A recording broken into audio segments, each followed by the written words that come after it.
Supreme court ने मंगलवार को आवारा कुत्तों के हमलों पर सख्त टिप्पणी की है और डॉग लवर्स को शायद ये टिप्पणी पसंद नहीं आएगी।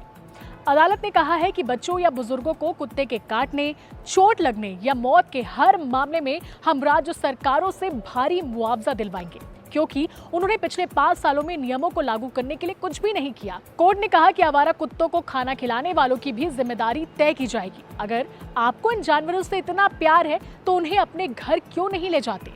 ये कुत्ते सड़कों पर क्यों घूमते रहे, लोगों को काटे और डराए? उन्हें हम ऐसे ही नहीं छोड़ सकते।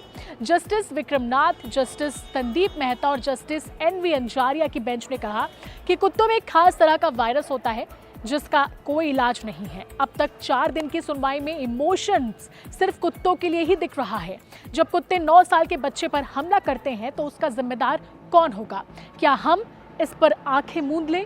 इस मामले में अब अगली सुनवाई 20 जनवरी को होगी, लेकिन सुप्रीम कोर्ट के इस तल्ख टिप्पणी को लेकर आप क्या कहेंगे? कमेंट जरूर करिएगा और साथ ही साथ हमारे चैनल को सब्सक्राइब और फॉलो करना ना भूलें।